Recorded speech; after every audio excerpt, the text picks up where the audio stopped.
Waking up in the city, I realized I should use my brain to solve some murder cases. The city's known for murder. But before I do that, let's cause a bit of mischief, shall we? But with mischief comes trouble. Being chased by this woman, I decided to shake that off, start gathering information that can help me with this murder case.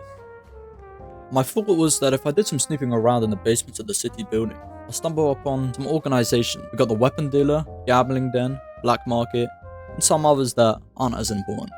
And after some snooping around, I found the weapons dealer.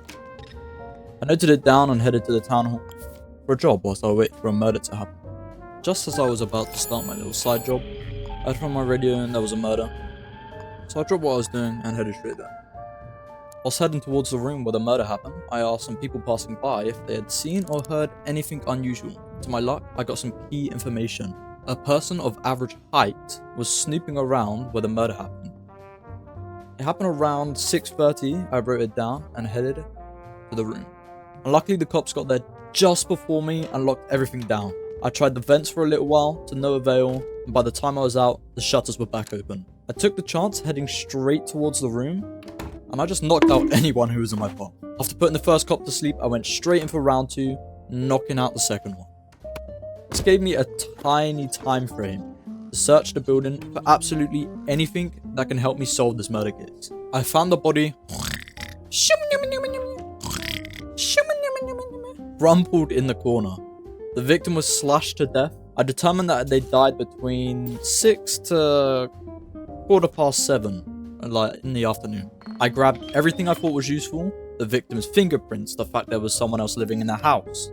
As I was trying to search for more clues, the cops woke up. I rushed towards a vent, but just couldn't reach it, so I decided to hide in the bedroom.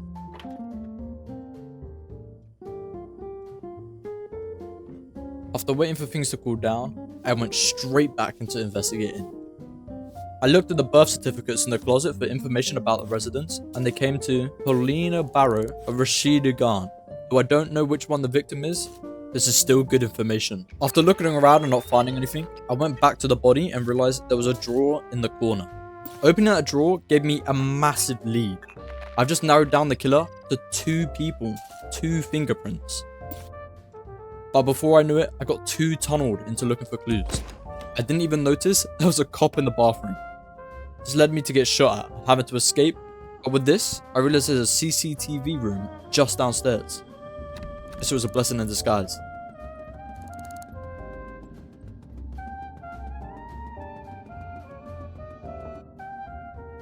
I lockpicked the door and went straight in, searching to find the code for the computer, but instead finding the building's blueprints and the key to this room.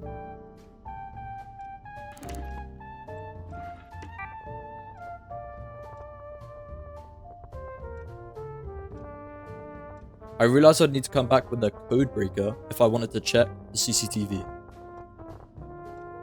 As I was leaving the building, I did one last check around the apartment.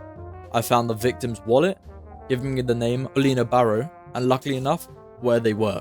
The only proper lead I have now is the 2 fingerprints and a business card. Luckily enough, I just found out where they were. Lemon Enterprise. I went straight into the elevator leading up to Lemon Enterprise.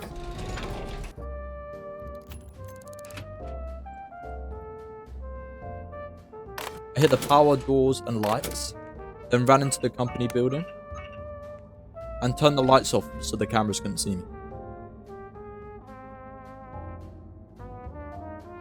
I ran towards that door and bashed it open, then sneakily headed through the other door.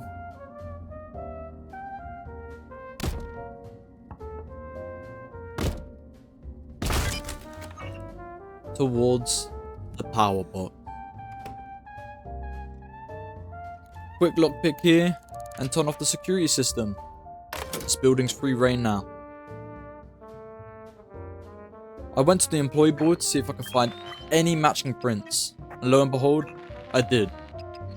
The ones matching the victim's photo, matched their own prints obviously.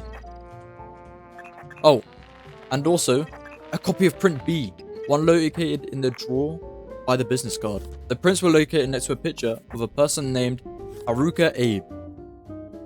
With the name Haruka Abe, I went to the office and searched for their desk, and found it. Weirdly enough, I've realized a lot of people tend to put their codes to their locks on the sticky notes. And Haruka isn't any different. Code 7967. Looking on the computer, I found their address, 803 Swanson Terrace. Not the building of the murder, so why were their prints there? With that, I'm fairly confident that this person's the murderer. Just in case, let's check those CCTV cameras to see if they're inside the building near the time of their death.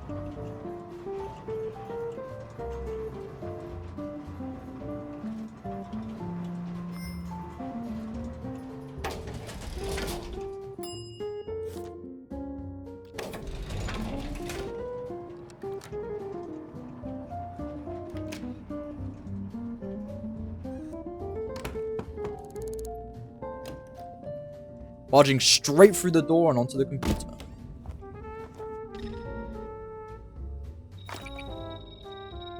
Checking the CCTV at Monday, 6:15, I saw Haruka on the floor below Paulina's house.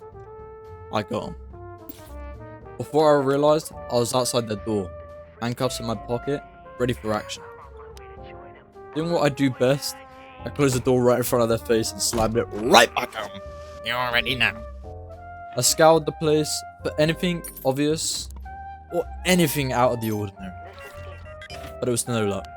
So I decided to put up an act. I handcuffed them and asked, "Why, man? Why'd you do it?" And to my surprise, they responded. Given that they responded and everything else I figured out, I was now sure I solved the case. But one issue lied. What weapon? There was no obvious weapon in the home. So I found the only sharp object I could that had their prints on it, and gambled. All on red, man. I went to the city hall and filled out the case. Full name of the killer? Haruka Abe. Arrested them. Evidence that placed the killer on the scene. Matching fingerprints. Where did they live? 803 Swanson Terrace. Murder weapon. Some scissors. And with that filled in, I handed it to the desk.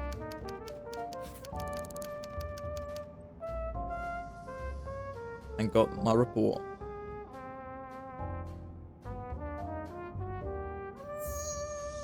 Everything came back positive, except for the murder weapon, man. What am I supposed to do? I don't know. Actually, someone teach me what am I supposed to do there. But with that, the murder's solved. I installed a sync card to increase my inventory space. And ate a glizzy. And to properly end the day, I yoinked a nice bottle of booze from behind the bar and chugged that shit down. Though, I have a feeling there will be another murder case happening soon. Let's stop drinking. Yeet!